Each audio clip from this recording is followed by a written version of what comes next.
kitang-kita dito sa CCTV kung anong nangyari. Oh, Romy, ikaw to. Panoorin mo.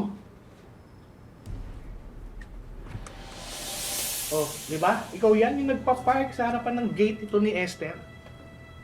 Oh, ano mo? Ano? Di ba? Oh, sige na ka. Hindi naman kami nagsisinungaling eh. Meron tayong city ordinance dito na bawal mag-park ang sasakyan sa mga kalsadang palaging busy. Bawal mag-park sa gilid na daanan. Oy, di sige na. Kami na yung mali, Kap. At kayo na po yung tama. Eh, mali ba naman namin sa mga ordinance na yan, no? Busy kami maghanap buhay. Ay, naku, magsama-sama kayong lahat? Romy, ano ba? Halika na! Romy, ano ba? Halika na! Romy! Yun na nga ba sinasabi ko? Yun ang sinasabi ko. Hindi pa kami tapos. Nagmukha ako tanga doon kasi visit nga yung mga kapitbahay na yan. Nagmukha tayong tao. Alam mo na yung sinasabi ko sa'yo.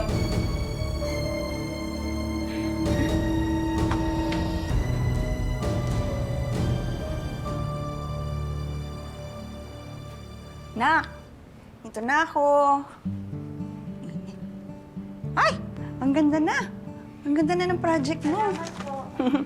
Nay, Ay. may lumang dyaryo pa po ba tayo sa taas? Naubusan po kasi ako eh. Meron. Meron ako doon sa kwarto ko. Nandun sa taas. Teka, kukunin ko ha. Hindi po, ako na lang po. Ah, sige. Sa kwarto ko na ka. Uy, huwag ka na tumakbo. Mamamadali. Ay, Nak! Ano ba nangyari sa'yo? Naku! Ay, Nak! May dugo! Sandali, sandali. Oh, ano ba naman kasi? Anak, ano ba nangyari? Sabi ko naman sa'yo. Ako na. Halika. Dadalhin kita sa ospital. Halika na. Tulong! Tulong! Nak! Sabi, kamusta ka? May sugat. Oo, sige. Ibilisan natin para matawag ka kaagad. Bakit nakasara to? Hilula mo ako. Ay! Aki! Dali lang. Tulong! Tulong! Bakit ayaw mabukas? Tulong! Tulong! Sino ba nagtala nito? Tulong! Mga kapitbahay, tulungan niyo kami! Tulong! Si Ami!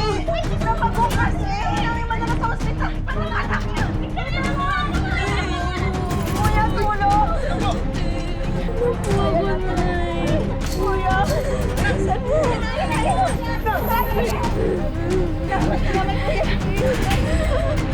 Kuya, ito na, tatawasan niyo lang tayo, ha?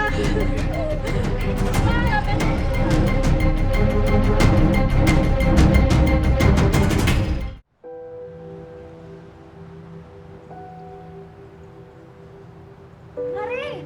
Oh, Mare, ano? Kamusta si Abby? kailangan pa siya mapa-CT scan eh, sabi ng doktor. Kawawa naman si Abby, Mare. Eh, yun na nga eh. Maho-confine kami sa ospital ng mga ilang araw para obserbahan daw siya. Eh, mukhang mauubos ang ipon ko, Mari. Pati yata puhunan ko masasaid. Ano ka ba? Kikitain mo din yan. Kaya mo yan. Uy, Mare, may sasabihin sana ako sa'yo. Te, pwedeng pabili ng soft drinks? Gusto kong sabihin sa'yo. Naalala mo yung padlock sa gate niyo kaya hindi mo mabuksan? Oo, ano yun, Mari? Bakit? Mare, may nakakita. Si Romy daw pala naglagay nun. Ha? May nag-send sa akin Sinabi ko ng... lang nga ba? Sinabi ko lang nga ba? May nag-send sa akin ng CCTV video. Kaya lang, ito. Yan, panoorin mo. Tama, talagang hinala ko eh. Sila talagang may pakana nito eh. Oh. Yung mag-asawang yan, pero wisyo talaga yan. Alam mo ba, ang dami na pala nilang kapitbahay na hindi binayaran ng utang. At saka yung may-ari ng apartment, imbierna na. Dahil ilang buwan na daw silang hindi nakakabayad. Eh, isa siyang linta eh. Pati yung asawa niya. Oo. Ang dapat ito sa dalawang to, durugin, Ayan. tirisin. Dapat. Buwisit sila. Tama. Siyang siya. Ang barangay. Hoy!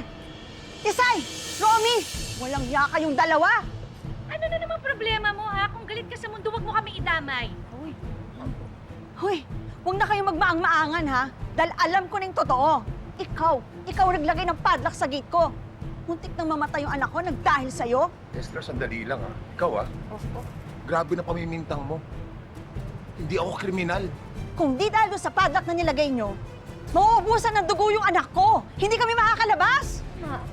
Eh di ba nakalabas man kayo ng gate? Natanggal yung padlock, ligtas naman yung anak mo, so ba't nagre-reklamo ka pa? Ah, ganun? Hindi ka talaga aamin sa kasalanan mo, no? Eh kung makapagbintang ka, wagas. Alam mo, irereklamo kita. Ako magre-reklamo. Baka nakakalimutan nyo, ha? May mga utang pa kayo sa akin. Ang laki-laki na naatraso nyo sa akin. Ah, so, nanunumbat ka pang lintik ka. Ah, lintik pala, ha? Oo, talaga, lintik. Kaya ba itong babae na to, di ba? Kapag na mukha mo. Lintik talaga. Ay! Sumusobra ka! Uy, oo, sige, subukan mo. Babae yan. Huwag kang gagante. Yan ang bagay sa'yo. Bugok na itlog. May araw din kayo sa akin. Hindi pa tayo tapos.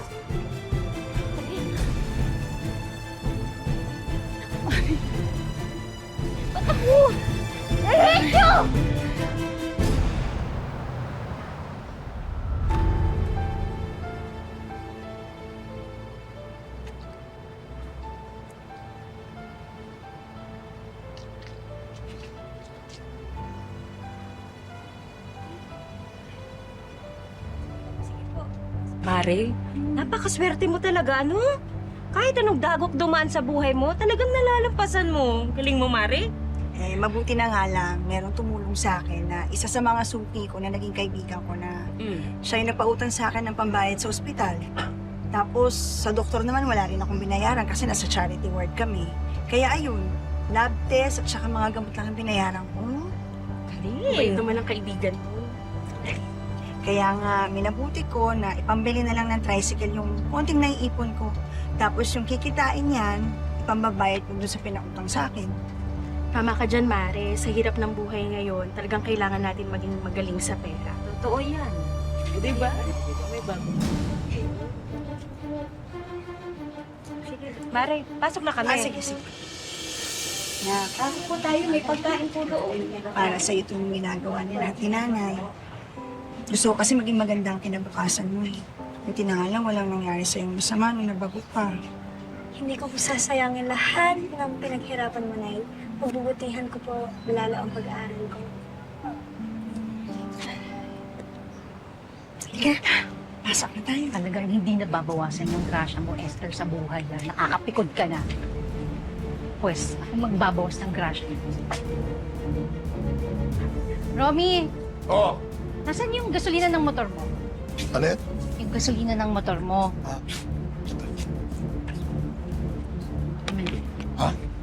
Bakit? Basta, paano niyayabangan tayo? Yan.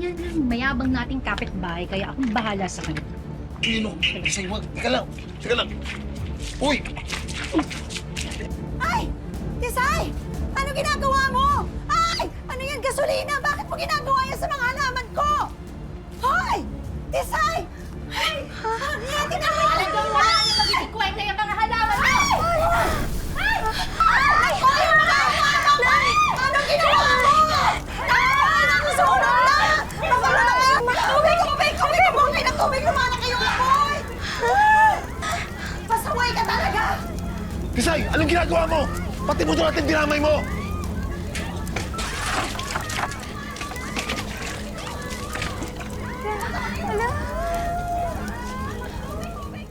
Saktulan na yung ginawa mo. Sumusobra ka na. Oh, sandali! Magsitahimik kayo! Paano kayang magkakasundo at magkakaayos? Nasa barangay na kayo. Sabay-sabay kayo nagsasalita eh. Isa-isa lang para magkaintindihan kayo, okay? 4 na buwan na nga kayong hindi nakapagbayad sa akin. Susunugin mo pa yung apartment ko? Aling Nancy, pasensya na po. Hindi ko naman sinasadya eh. Talagang bugso lang ng galit ko yung kanina. Hindi galit yan, inggit yun. Dahil sa inggit na yan, munti pa kami madamay. Oo, talaga lang. Susunugin pa yung paupahan ko. Diba? Dapat pinukulong yan, Kap. Pakulong na yan. Pakulong na yan natin dito. Ipakulong yan. Dami ng terrorism ginawa.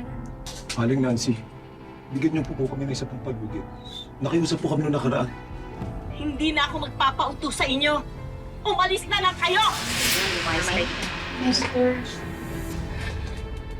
na lang yung pag-asa. Tulungan mo naman ako. Kausapin mo naman si Aling Nancy. Sige na. Pangako magbabago ako, hindi na kita kakawain. Wala kami ibang matutuluyan. Siya na talaga, Esther. Tisay, umupo ka. Umupo ka. Hindi ka kailangan lumuhod. Napatawad na kita, Tisay.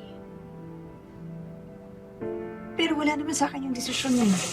Si Aling Nancy may-ari ng apartment. Kaya wala na akong magagawa.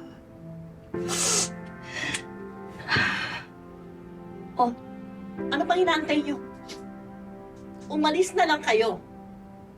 Ang kapal ng mukha. Nakikiusap ang ayaw paalisin. Huwag ka nang bumalik sa lugar namin, ha? Talaga naman.